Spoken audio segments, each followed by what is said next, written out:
ہمارا اسلام، ہمارا اسلام، ہمارا اسلام۔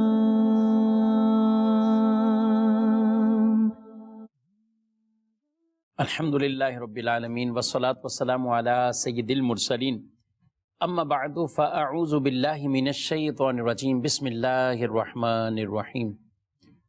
الصلاة والسلام علیکہ یا رسول اللہ وعلی آلکہ واصحابکہ یا حبیب اللہ۔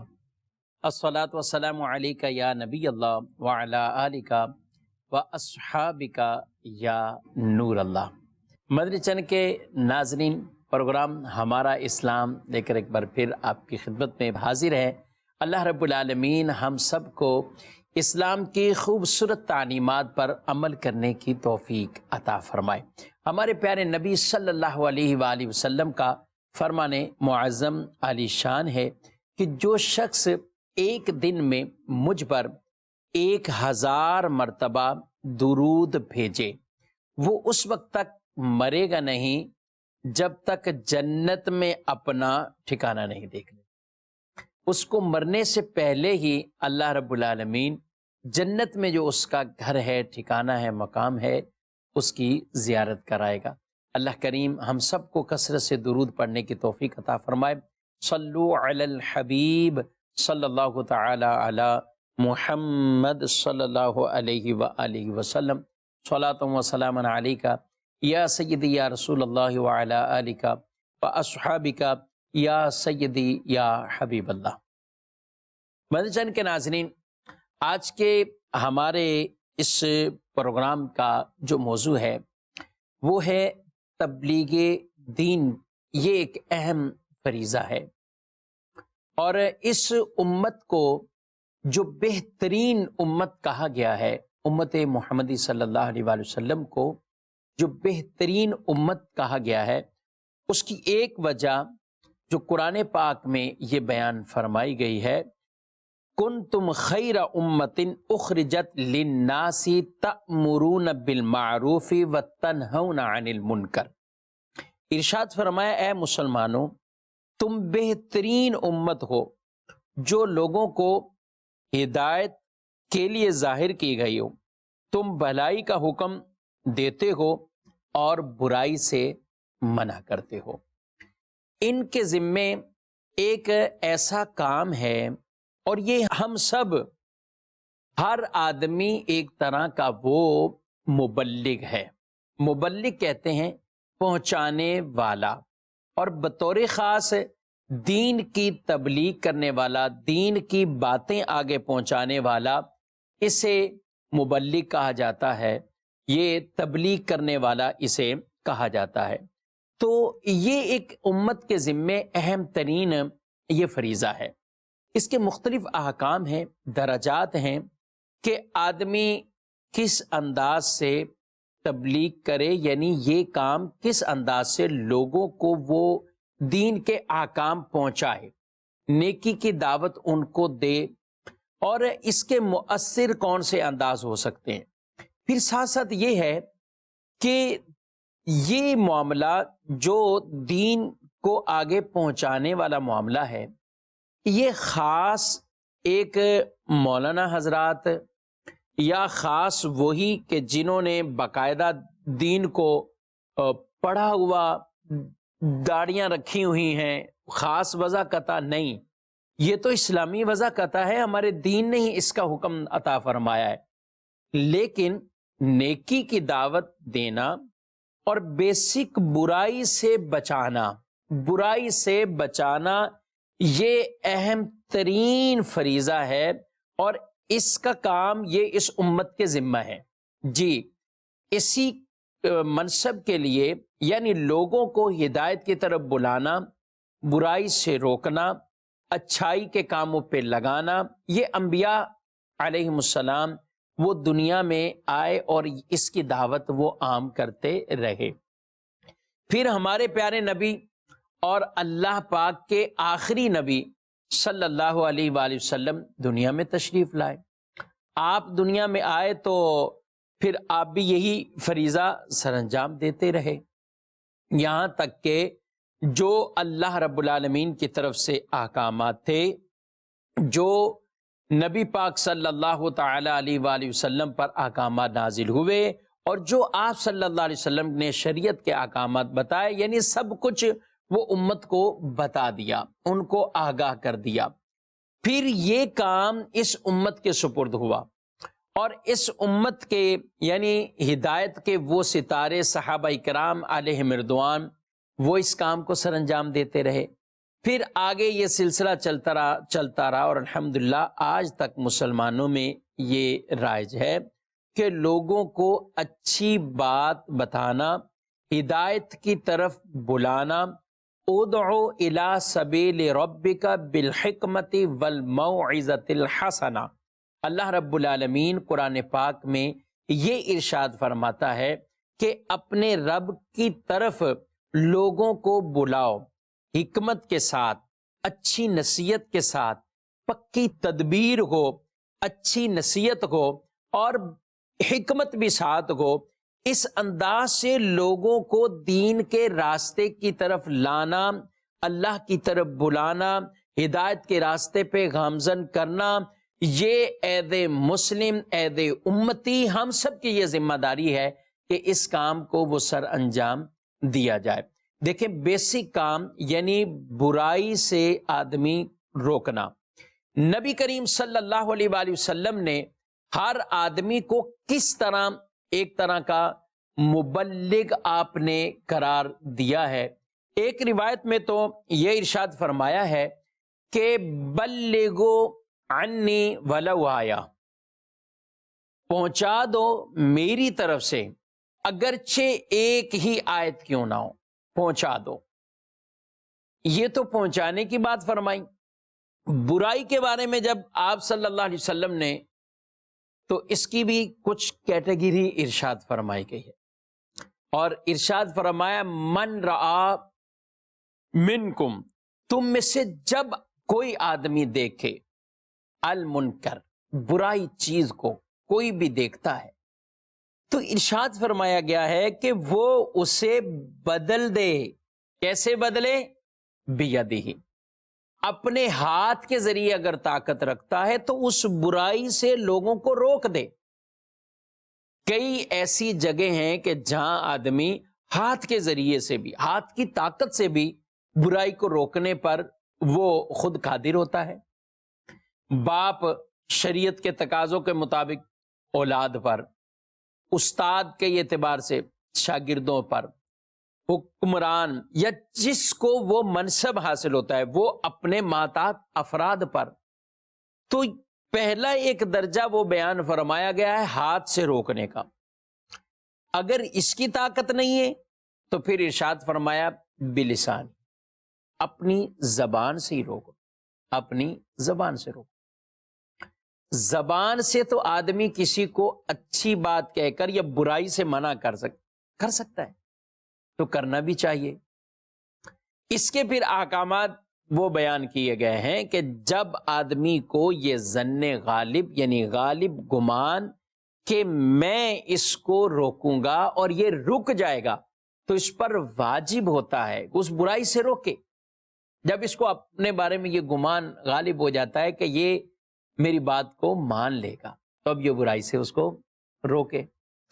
اچھا، تیسرا درجہ ارشاد فرمایا گیا کہ اگر یہ بھی طاقت نہ ہو تو پھر دل میں اس کو برا جانے، اور یہ ضعف ایمان کی ایک علامت اسے کہا گیا ہے۔ یعنی آدمی کو یہ 3 درجے، 3 کیفیات یہ بتائی گئی ہیں کہ وہ کس انداز سے برائی سے منع کرے گا، برائی سے اسے روکنا ہے تو وہ انداز کیا ہونا چاہیے۔ جب بھی آدمی دیکھیں، کئی طرح کے طریقے ہیں، بعض ایسے طریقے ہوتے تصنیف کے ذریعے لوگ تبلیغ کا کام کرتے ہیں، دین کے احکامات آگے پہنچاتے ہیں۔ علماء نے کتابیں لکھی، آج ہمارے درمیان وہ کتابیں ہیں، ہم ان کو پڑھ کر مدارس کے اندر پڑھی جا رہی ہیں، پڑھائی جا رہی ہیں، اور آگے یہ سلسلہ چلتا جا رہا ہے۔ اچھا، ایک طریقہ یہ ہے کہ تصنیف کے ذریعے لوگوں کو دین کی طرف بلانا۔ اچھا، اس میں بھی بہت زیادہ فضیلتیں ہیں کہ جو آدمی حدیث مبارکہ جو ہے وہ اسی طرح احکام دین لکھ کر وہ لوگوں تک پہنچاتا ہے، یہ اس کے لیے صدقہ جاریہ ہے۔ جتنے لوگ اس سے پڑھ کر، اس سے سمجھ کر وہ دین کے راستے پر آتے ہیں، یہ اس کے لیے صدقہ جاریہ ہے۔ اور یہ ایک بہترین صدقہ جاریہ ہے کہ جس میں آدمی دنیا سے گئے ہوئے بس اوقات صدیاں گزر جاتی ہیں۔ جی آج ہم جن ائمہ کا، جن بزرگوں کا ہم ذکر کرتے ہیں تو وہ ان کو کئی صدیاں گزر گئی دنیا سے گئے ہوئے، لیکن ان کی وہ تعلیمات، ان کی وہ چیزیں وہ آج بھی موجود ہیں، کتابوں کی صورت میں، تحریرات کی صورت میں۔ ہمارے پیارے نبی صلی اللہ علیہ وآلہ وسلم کی احادیث مبارکہ اس کے تحفظ کے لیے، یعنی حفاظت کے لیے، وہ صحابہ کرام علیہ مردوان کے دور سے لے کر اس کا پورا ایک طریقہ کار چلتا رہا۔ جی کئی صحابہ وہ باقاعدہ جیسے کاتبین وحی تھے، یعنی کئی صحابہ وہ کہ جو وحی لکھنے والے کاتبین تھے، خلفائے راشدین ان میں سے گئے، پھر آگے حضرت زید ہیں رضی اللہ عنہ، حضرت امیر معاویہ رضی اللہ عنہ، تو اس طرح اور بھی کئی صحابہ، یعنی یہ کوئی چند نہیں، متعدد یعنی صحابہ اکرام علیہ مردوان تھے جو کاتبین وحی کہلاتے ہیں، وحی لکھتے تھے۔ اسی طرح نبی کریم صلی اللہ علیہ وآلہ وسلم کی احادیث طیبہ بھی لکھتے تھے۔ جی اس وقت بھی وہ روایات کو باقاعدہ لکھتے تھے، تو نبی کریم صلی اللہ علیہ وآلہ وسلم انہیں منع نہیں کرتے تھے کہ یہ لکھنے والا کام، بلکہ اس کی جو ہے وہ پذیرائی اور اس کی برکت اور فضیلت کو بیان کیا گیا۔ بلکہ ایک صحابی رضی اللہ عنہ جو اکثر لکھا کرتے تھے نبی کریم علیہ السلام کے فرامین کو، تو ایک مرتبہ کسی نے ان سے کہا کہ بھئی آپ ہر چیز، ہر بات رسول اللہ صلی اللہ علیہ وآلہ وسلم کی لکھ لیتے ہو؟ کہنے لگے جی میں لکھ لیتا ہوں۔ اچھا، انہوں نے کہا کہ کچھ نے ان کو کہا کہ نبی کریم صلی اللہ علیہ وسلم کبھی جلال کی کیفیت میں ہوتے ہیں اور کبھی جمال کی کیفیت میں ہیں، تو اس طرح آپ ہر چیز ہی لکھ لیتے ہو؟ تو ایک دن ایسا ہوا رسول اللہ صلی اللہ علیہ وسلم گفتگو فرما رہے ہیں، کلام فرما رہے ہیں، تو وہ بیٹھے ہوئے ہیں، تو آپ صلی اللہ علیہ وسلم نے فرمایا آج آپ لکھ نہیں رہے؟ تو وہ کہنے لگے یا رسول اللہ صلی اللہ علیہ وآلہ وسلم مجھے یوں دوستوں نے کہا ہے، کچھ احباب نے کہا ہے۔ تو آپ علیہ الصلوۃ والسلام نے انہیں ارشاد فرمایا کہ واللہ، اللہ کی قسم، اس منہ مبارک سے، یعنی اس سے حق ہی نکلتا ہے، حق کے علاوہ کچھ نہیں نکلتا، یعنی جمال یا جلال یا کوئی بھی کیفیت کو اس زبان سے وہ حق ہی بیان ہوتا ہے۔ مطلب یہ کہ اب ہر چیز کو تم جو ہے وہ لکھ لیا کرو۔ تو پھر وہ انہوں نے لکھنا باقاعدہ جو ہے وہ پھر شروع کر دیا۔ تو ایک یہ انداز کہ تدوین حدیث، یہ بھی رسول اللہ صلی اللہ علیہ وسلم کے زمانے سے ہی یہ معاملہ تھا، اور حدیث کو باقاعدہ لکھا جاتا اور پھر آگے ان کو پہنچایا گیا۔ یہ آج ٹاپک نہیں ہے، ورنہ اس کی بہت ڈیٹیل ہے کہ کس طرح صحابہ کرام، پھر تابعین نے، اور پھر آگے جو محدثین نے اس پر کتنی محنتیں کی اور کس انداز سے حدیث نبوی صلی اللہ علیہ وآلہ وسلم کے یہ ذخیرے جو ہے وہ جمع ہوئے ہیں۔ تو یہ بھی تبلیغ کے وہ انداز تھے کہ وہ باتیں آگے پہنچانے والے۔ تو پہلا ایک طریقہ کار کہ جس میں تصنیف کرنا، بیان، یہ بھی تبلیغ کا ایک انداز ہے۔ اسی طریقے سے انفرادی طور پر کسی کو برائی سے منع کرنا اور بھلائی کا حکم دینا، یہ بھی ایک انداز جو ہے وہ تبلیغ کا ہے۔ اچھا، پھر اس کے اندر مزید جو ہے وہ تبلیغ وہ کبھی تو قولی ہوتی ہے، یعنی زبان سے ہم تبلیغ کہہ دی، نیکی کی دعوت کسی کو دے دی، اور ایک یہ ہے کہ عملی طور پر عملی طور پر وہ تبلیغ کا معاملہ کرنا. تبلیغ یعنی پہنچانا، وہ نیکی کی بات آگے پہنچانا. ایک ہے قولی اور ایک ہے عملی. قولی یہ ہے زبان سے کسی کو کہہ دینا، جیسے یہ بیان ہو رہا ہے، مدنی چینل پر آپ بیان سنتے ہیں، مختلف انداز سے یہ لوگوں کو جو ہے نیکی کی دعوت اور برائی سے منع کرنے کی یہ چیزیں بیان کی جاتی ہیں. علماء دین، واعظین، خطباء، یہ سب کیا ہے؟ یہ تبلیغ ہے، یہ قولی تبلیغ ہے.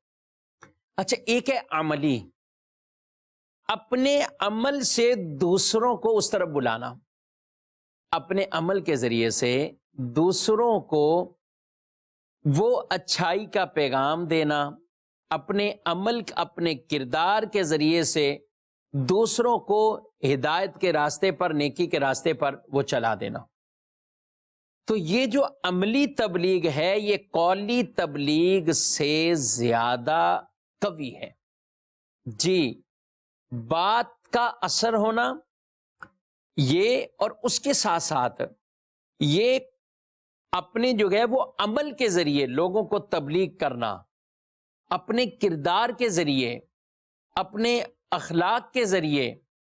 نبی کریم صلی اللہ علیہ وسلم کے کئی ایسے واقعات ہیں، بلکہ حضرت زید بن ثانہ رضی اللہ عنہ، ان کو لے لیں، اس طرح اور کئی واقعات کہ آپ صلی اللہ علیہ وآلہ وسلم کے پاس آئے، حالانکہ سب کچھ جانتے تھے کہ یہ جو آپ واز فرما رہے ہیں، تبلیغ فرما رہے ہیں، آپ اللہ کے رسول ہیں، اس کا جو آپ اعلان فرما رہے ہیں یہ بالکل حق ہے، سچ ہے، مگر پھر بھی آپ کے پاس آ کر کچھ ایسا کلام کر دیا، کچھ ایسی گفتگو کر دی کہ جس میں سامنے والے کو، سننے والے کو طیش آ جائے. صحابہ کرام علیہ مردوان میں حضرت عمر فاروق رضی اللہ عنہ بیٹھے ہوئے، وہ طیش میں آ گئے کہ اس طرح کی گفتگو، اس طرح کا کلام. لیکن آپ صلی اللہ علیہ وآلہ وسلم، جنہیں قرآن فرماتا اِنَّكَ لَعَلَىٰ خُلُقٍ عَظِيمٍ، آپ اعلیٰ اخلاق والے، حسن اخلاق کے سب سے اتم درجے پر آپ فائز ہیں. اور آپ خود یہ ارشاد فرمائے کہ مجھے مبعوث کیا گیا ہے، کیوں؟ لِأُتَمِّمَ مَكَارِمَ الْأَخْلَاقِ، آپ اخلاق کی وہ تمام اعلیٰ صفات جو ہیں اسے تام کرنے والے، مکمل کرنے والے. تو آپ صلی اللہ علیہ وآلہ وسلم وہاں بھی حسن اخلاق کے ساتھ اور بڑے آسن انداز کے ساتھ آپ نے ان کے ساتھ معاملہ فرمایا، اور وہ مسلمان ہوئے. اچھا، جب بعد میں ان سے پوچھا گیا کہ یہ کیا کیا تھا، تو وہ یہی کہنے لگے کہ یہ ایک چیز تھی جس کو مشاہدتاً دیکھنا چاہتا تھا، کہ وہ نبی صلی اللہ علیہ وسلم بڑے اخلاق والے، بڑے بردبار، بڑے صبر اور تحمل والے. تو آپ کی یہ صفات جو ہے میں آپ کے اندر دیکھنا چاہتا تھا اس انداز سے، تو اس لیے یہ طرح طرح کی گفتگو کر کے اور یہ اس طرح کا معاملہ کیا. تو ایسے واقعات ہیں آپ صلی اللہ علیہ وسلم کے ساتھ بھی اس طرح کے معاملات آئے، لیکن آپ نے وہاں جو یہ تبلیغ کا انداز ہوا یہ ایک عملی تبلیغ ہے، اور یہ بڑی عملی تبلیغ بھی جو ہے وہ بڑی مؤثر ہوتی ہے. قولی تبلیغ سے زیادہ عملی تبلیغ یہ مؤثر ہوتی ہے.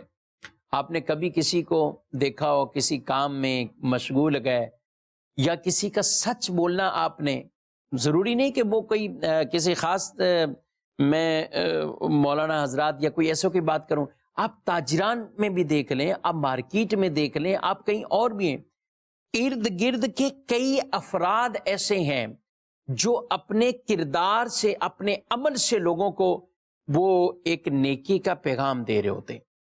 وہ اپنے انداز سے، اپنے اخلاق سے وہ ایک لوگوں کو پیغام پہنچا رہے ہوتے ہیں. اور اگر کوئی سیکھنے والا ہوتا ہے، بلکہ کئی ایسے یاد رہ جاتے ہیں، یار کمال ہے وہ شخص کہ ایسے موقع پر اس آدمی کا یہ انداز رہا، اس کا اس بات کے بعد بھی اس کا یہ ری ایکشن رہا. تو یہ نبی کریم صلی اللہ علیہ وسلم کے دور مبارک کے آپ کے واقعات ہوں، آپ کے صحابہ کے واقعات ہوں، بزرگوں کے تو بکثرت ایسے واقعات ہیں. لیکن اس کے ساتھ ساتھ آج بھی اگر مارکیٹوں میں، اگر مسجدوں میں، اگر ہمارے خاندان میں کچھ ایسے لوگ ہوتے ہیں تو ان کی یہ چیزیں یاد رہتی ہیں. لوگ انہیں یاد رکھتے ہیں کہ یار وہ اچھے اخلاق والا تھا، یا اس کے ساتھ یہ معاملہ ہوا تو اس نے اس کے باوجود اس کے خلاف یہ کاروائی نہیں کی. اچھا کوئی اچھائی اس میں، یار وہ جماعت کا بڑا پابند ہے، نماز جماعت پر کوئی کمپرومائز نہیں. یہ ایک اچھائی ہے نا. یہ عملی طور پر یہ بھی ایک دعوت ہے. آپ جا رہے ہیں، آپ نماز پڑھنے جا رہے ہیں، سر پہ آپ نے ٹوپی رکھی ہوئی ہے، اپنی دکان سے نکلے ہیں، اب نماز کی طرف جا رہے ہیں، تو جو دکاندار آپ کو مختلف یہ 3-4 ٹائم مارکیٹ کے دوران دیکھتے ہیں، تو یہ بھی ایک پیغام ہے. تو مسلمان کا رویہ انداز ایسا ہی ہونا چاہیے مدنی چینل کے ناظرین، کہ اس کے قول سے بھی دوسروں کو کچھ سیکھنے کو ملے، اور اس کے انداز سے، اس کے افعال سے یہ بھی دوسروں کو کچھ نہ کچھ سیکھنے کو ملے. آج یہاں پہ معذرت سے یہ باتیں کرنا چاہوں گا کہ جب یہ انداز، یعنی برائی سے منع کرنے والے انداز، یہ جب رک جاتے ہیں، کوئی برائی سے منع نہیں کرتا، کوئی کہتا نہیں ہے، محراب و منبر سے اگر ایسی آوازیں بند ہو جائیں اور اس انداز سے وہ واعظ اور نصیحت کے طریقہ کار نہ ہوں، پھر اسی طرح اسکول کالجوں سے بھی اگر ایسی آوازیں وہ بند ہو جائیں، میڈیا پر اس طرح کے پیغامات جو لوگوں کو صحیح ملنے چاہیے وہ نہ ملیں، سوشل میڈیا پر طرح طرح کی غلط انداز کی ایکٹیویٹیز یہ لوگ اپنی جب پال لیتے ہیں، اور گویا کہ نیکی کی بات کوئی کرنے والا یا اس کی کوئی سننے والا نہیں رہتا، تو پھر معاشروں میں بڑے بڑے بگاڑ پیدا ہوتے ہیں. پھر ایسی برائیاں سامنے آتی ہیں کہ لوگوں کی عقلیں دنگ رہ جاتی ہیں کہ ایسا ہوا کیسے، کیسے ایسا ہو گیا، یہ درندگی کیسے ہوگی، یہ ایسی ایک وحشانہ حرکت کیسے ہو گئی. اس کے پیچھے یہی ہے کہ وہ دین کا اصل درس جو ہے وہ اس تک پہنچا نہیں ہے، یا جو جس معنوں میں پہنچانے کا حق رکھتا تھا اس نے حق نہیں ادا کیا، یا دین کی جو تعلیمات جس طرح جس معاشرے میں انداز میں نافذ کرنی چاہیے تھی ایسے وہ نافذ نہیں ہوئی. تو جب اس طرح کے معاملات ہوتے ہیں تو پھر بے خوفی، بے باکی، اور پھر طرح طرح کے معاشرے کے اندر وہ برائیاں اور بدکاریاں جو ہیں وہ ہوتی رہتی ہیں، اور لوگ پھر پریشان ہوتے ہیں کہ ہاں ہمارے معاشرے میں یہ ہو رہا ہے. کچھ قصور اس میں، کچھ نہ کچھ قصور جو ہے وہ ان کا، وہاں کے رہنے والوں کا، ان کے گھر والوں کا، ان کے خاندان والوں کا، ان کی فیملیوں کا یہ ضرور ہوتا ہے کہ جب آج شوہر اپنی بیوی کو درست معنوں میں برائی دیکھتے ہوئے وہ بتا نہ سکے، بیوی شوہر کو بتا نہ سکے، والدین اپنے بچوں کو بتا نہ سکیں، اسی طرح افسر اپنے ماتحت لوگوں پر جو ہے وہ صرف نظر کرے، استاد اپنے شاگردوں کے حوالے سے یہ انداز اپنائے، تو پھر معاشرے کے اندر یہ بگاڑ کبھی ختم نہیں ہو سکتا، کبھی ختم نہیں. اس کے لیے کچھ نہ کچھ یہ انداز، یہ اطوار، یہ طریقہ کار، یہ جو ایک اہم حکم ہمارے ذمے ہے کہ برائی دیکھو تو برائی کو منع کرو کسی انداز سے، ہاتھ کی طاقت ہے تو ہاتھ سے، ورنہ زبان سے جو ہے وہ اس کو منع کرو، اور یہ بھی نہیں تو پھر دل میں برا جان. لیکن یہ اب کیفیت ایسی ہے کہ برائی دیکھ کر اگر دل میں بھی کوئی کھٹکا پیدا نہ ہو اس طرح کا، تو پھر اس پر افسوس ہی کیا جا سکتا ہے، افسوس ہی کیا جا سکتا ہے. مدنی چینل کے ناظرین، عہد مسلم ہم سب کی یہ اہم ترین ایک ذمہ داری ہے، خود بھی عمل کریں، دوسروں کو بھی عمل کی طرف بلائیں. خود عمل نہیں ہے، دوسروں کو عمل کی طرف بلانا یہ بے سود ہو جاتا ہے، اس کا کوئی فائدہ نہیں ہوتا. قرآن بھی کہتا ہے یا ایھا الذین آمنوا لما تقولون ما لا تفعلون، اے ایمان والو وہ کیوں کہتے ہو جو خود نہیں کرتے. بزرگوں نے بڑی پیاری مثال دے کر سمجھایا ہے کہ جب آدمی کسی کو کہہ رہا ہوتا ہے کہ یہ کرو اور خود اس کے عمل اس کے برخلاف ہوں، تو وہ کہتے ہیں کہ یہ جو آواز جا رہی ہے نا دوسرے کی طرف، اس آواز کے سب سے زیادہ قریب تو تمہارا اپنا دل ہے. جب یہ تمہاری اچھی بات تمہارے اندر نہیں اتری تو کیا لوگوں سے امید آپ رکھو کہ یہ میری بات سن کر ان تک جو ہے وہ مؤثر انداز میں پہنچ جائے گی؟ تو پہلے اسی اپنی بات کو اپنے من میں اتارو، اسی اپنی بات کو اپنے من میں، اپنے دل میں اتارو، یعنی خود عمل کی طرف۔ تو خود عمل کرنا اور لوگوں کو نیکی کی دعوت دینا اور برائی سے ان کو منع کرتے رہنا، یہ ایک اہم ترین کام ہے، اور با عمل جتنا ہوتا ہے اس کی بات میں اثر بھی اتنا ہی زیادہ ہوتا ہے، چاہے وہ ماں باپ ہوں، چاہے وہ میاں بیوی کے حوالے سے ہوں، چاہے وہ استاد ہوں، چاہے وہ کوئی افسر ہوں، چاہے وہ کسی کالج کے پروفیسر ہوں، جو بھی ہوں، بات اگر دوسروں کے دل میں اتارنی ہے اس کے لیے خود کو با عمل ہونا بہت ضروری ہے۔ چند کے ناظرین، چند یہ باتیں عرض کی ہیں، یہ موضوع اتنا طویل ہے، اتنا بڑا ہے۔ شیخ طریقت امیر اہل سنت دامت برکاتہم العالیہ نے تو پوری ایک کتاب نیکی کی دعوت، ایک پوری کتاب ہے، اور پھر بھی اس کے اندر پورے مضامین کہیں اور تمام چیزیں اس میں آ گئی نہیں، بلکہ اور مزید اس پر جو ہے وہ سلسلے جاری رہتے ہیں، آئے دن مختلف رسائل کی صورت میں، کتابوں کی صورت میں علماء دین بھی کس انداز سے یہ کام جو ہے وہ سر انجام دے رہے ہیں۔ تو ہمیں بھی اس میں اپنا کردار ادا کرنا چاہیے۔ یہ نیکی کی دعوت کی کتاب امیر اہل سنت دامت برکاتہم العالیہ کی اپنے گھر میں رکھیں، خود بھی پڑھیے، اپنے بچوں کو بھی یہ پڑھائیں، انشاءاللہ بہت سی باتیں ہمیں جو ہے وہ اسے سیکھنے سمجھنے کو ملیں گی۔ ہمارا ایک آخری کچھ منٹ کا سیگمنٹ ہوتا ہے سوال جواب، اور آپ کی کالز بھی ہم پروگرام میں شامل کرتے ہیں، تو بڑھتے ہیں اور دیکھتے ہیں مدنی چینل کے ناظرین کیا پوچھنا چاہتے ہیں۔ محمد نواز اتاری رحیم یار خان سے، ہمارا اسلام سلسلے کی کیا بات ہے جس سے ہمارے علم میں بہت سارا اضافہ ہوتا ہے؟ اللہ پاک اس سلسلے کو نظر بد سے بچائے۔ مفتی صاحب سے میرا سوال یہ ہے، سفر میں کسی صحابی نے سفر کیا یا کسی صحابی کی سفر کے مہینے میں شادی ہوئی ہے تو رہنمائی فرما دیجئے۔ ٹھیک ہے جی، مزید کون؟ محمد سلیم رضا اتاری، احمد پور شرقیہ محراب والا سے عرض کر رہا ہوں۔ میرا مفتی صاحب کی بارگاہ میں آج کے موضوع کے حوالے سے یہ سوال ہے کہ فی زمانہ یہ دیکھا جا رہا ہے کہ آج کل ہر بندہ مبلغ بننے کی کوشش کرتا ہے یا کچھ ایسے سوالات کر جاتا ہے کہ جس کا تعلق نہ حدیث پاک سے ہوتا ہے نہ ہی وہ بات حدیث پاک میں ہوتی ہے، اور اس کو یوں بیان کیا جاتا ہے کہ جی میں مفہوم عرض کر رہا ہوں، مفہوم بول رہا ہوں، یہ بات حدیث پاک سے، جبکہ اس کا تعلق بھی نہیں ہوتا ہے، اور اس کی وجہ سے بہت ہی بد عقیدگی اور بے دینی پھیل رہی ہے۔ اس معاملے میں آپ کچھ ارشاد فرما دیجیے، جزاک اللہ خیرہ۔ ماشاءاللہ، دیکھیں یہ دو چیزیں آپ نے، ایک پہلی بات تو یہ کہ سفر المظفر کے حوالے سے، سفر کا مہینہ جو ہے اس کو کچھ لوگ ہیں کہ جو معاذ اللہ اس کو منحوس سمجھتے ہیں، بلائیں اترتی ہیں، اس میں یہ نقصانات ہوتے ہیں، فلاں ہوتا ہے، شادی اس میں منع ہے، ایسا کچھ نہیں۔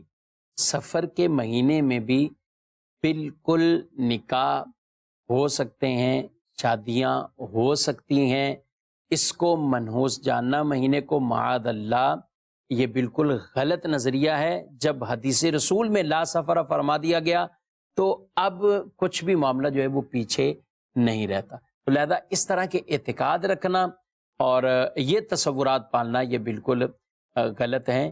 شادی جو ہے وہ اسلام میں وہ کسی بھی مہینے میں ہو سکتی، اس کی ممانعت نہیں کی، اور سفر کے اندر بطور خاص لوگوں کا یہ کہنا کہ اس میں شادیاں نہیں ہو سکتی یہ بالکل غلط ہے۔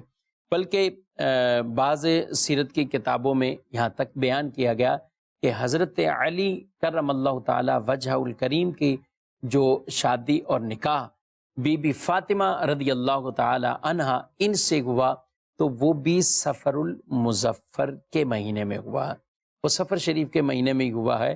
تو اس سفر کے مہینے کو بھی بڑی جو ہے وہ نسبتیں ہیں، کئی بزرگان دین کے عرس ہم اس مہینے کے اندر وہ مناتے ہیں، بطور خاص عرس اعلیٰ حضرت وہ آپ جانتے ہیں مدنی چینل پر 25 دن تقریباً یہ تذکرے رہتے ہیں. ویسے تو پورا سال ہی اعلیٰ حضرت امام اہل سنت کے مختلف انداز سے ذکر خیر ہوتے ہیں، لیکن اس مہینے میں بطور خاص بھی. تو بہرحال سفر کے مہینے کو منحوس جاننا، نحوست والا جاننا تو یہ بالکل غلط ہے، اور ایسا نہیں ہونا چاہیے.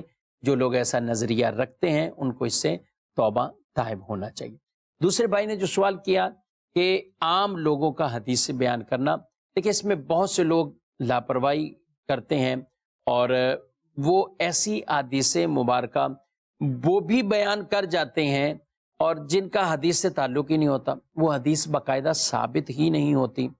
یاد رکھیں نبی کریم علیہ الصلوۃ والسلام کا یہ فرمان ہے کہ من کذب علیہ متعمدا، کہ جس نے جان بوجھ کر مجھ پر جھوٹ باندھا، فلیتبوأ مقعدہ من النار، وہ اپنا ٹھکانہ نار بنا لے، وہ اپنا ٹھکانہ وہ جہنم بنا لے.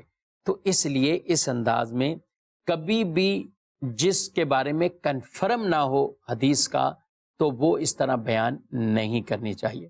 بطور خاص عوام کے لیے علماء کا جو ہے وہ پھر بھی جو بیان کرتے ہیں تو اس کے اندر وہ ان معنی اور مفاہیم کے اعتبار سے اس کو پورا بیان کیا جاتا ہے. اس میں کوئی غلطی کے عام طور پر اس طرح اندیشے نہیں ہوتے، لیکن عوام کے لیے یہ راستہ کھولنا یہ بالکل درست نہیں ہے، نہ ہی انہیں اس طرح جو ہے وہ اجازت دی جائے گی. جی مزید سوال ہے کہ جو شخص میت کو غسل دیتا ہے کیا اس پر بھی غسل واجب ہو جاتا ہے؟ میت کو جو غسل دیتا ہے اس پر غسل واجب نہیں ہوتا. میت کو غسل دینے والے پر غسل واجب نہیں ہو جاتا. لوگ بس اوقات یہ سمجھتے ہیں کہ جس نے غسل دیا ہے اب یہ بھی غسل کر کے آئے اور پھر نماز جنازہ میں شریک ہو یا پھر معاملات میں، تو اس پہ غسل واجب نہیں ہوتا. ہاں فقہا اس کو یہ لکھتے ہیں کہ فقہا اکرام نے بیان کیا کہ مستحب عمل ہے کہ میت کو غسل دینے والا وہ خود بھی اگر غسل کر لیتا ہے تو یہ ایک مستحب عمل ہے، لیکن اس پر واجب نہیں ہوگا. بعض لوگوں پر ٹائم بھی بالکل اتنے قلیل اور یعنی شارٹ ہوتا ہے، ابھی غسل دیا ہے اس کے بعد نماز جنازہ اور اس طرح کے سوالات آتے ہیں. لوگ ان کو کہتے ہیں نہیں آپ جاؤ پہلے غسل کر کے آؤ. تو بھائی اس پر غسل واجب نہیں ہے. جس نے غسل دیا ہے غسل دینے سے اس پر غسل واجب نہیں ہو جاتا. کوئی اور وجہ سے واجب تو ایک الگ بات ہے، غسل دینے سے کہیں جو میت کو غسل دے رہا ہے اس پر بھی غسل کرنا فرض واجب ہو جائے گا، یہ بالکل غلط ہے. کر لیتا ہے اچھی بات ہے، لیکن اس پر غسل فرض یا واجب نہیں ہوتا. جی اختر علی اتاری اٹک حضروں سے عرض کر رہا ہوں کہ یہ ارشاد فرمائیں کہ دعا کرنے کے بعد چہرے پر ہاتھ پھیرنا کیا یہ سنت ہے؟ اس کا جواب ارشاد فرما دیجیے، جزاک اللہ خیرا.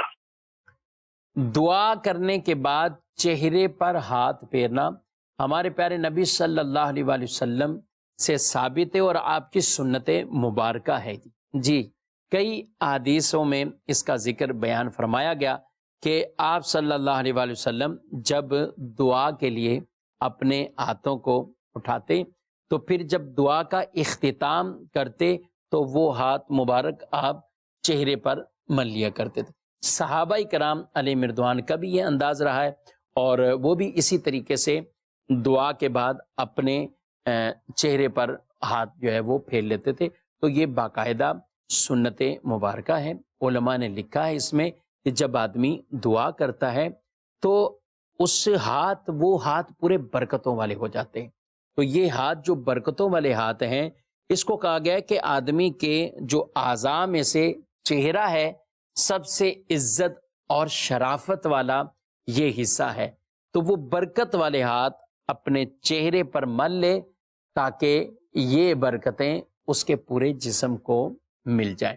تو دعا کے بعد وہ اپنے ہاتھوں کو چہروں پر ملنا یہ نبی کریم صلی اللہ علیہ وآلہ وسلم سے ثابت بھی ہے، آپ کی سنت مبارکہ بھی ہے، اور اسی طرح ہمیں بھی کرنا چاہیے. بہت سے لوگ ایسے کر لیتے ہیں اور دعا مانگی اور یوں کر کے ہاتھوں کو کر لیا. نہیں، جب مانگی ہے دعا بھی کوشش کریں کہ ہاتھوں کی ہتھیلیاں آسمان کی طرف ہوں، اور پھر جب دعا ختم ہو تو اپنے چہرے پر باقاعدہ وہ ہاتھ پھیر لیا جائے. اللہ کریم ہم سب کو عمل کی بھی توفیق عطا فرمائے۔ مدنی چینل کے ناظرین، آپ نے پروگرام ہمارا اسلام ملاحظہ کیا، ہمارے پروگرام کا وقت اپنے اختتام کو پہنچا ہے۔ اللہ تعالی ہم سب کو اپنے حفظ و امان میں آمین بجاہ۔ ہمارا اسلام، ہمارا اسلام، ہمارا اسلام۔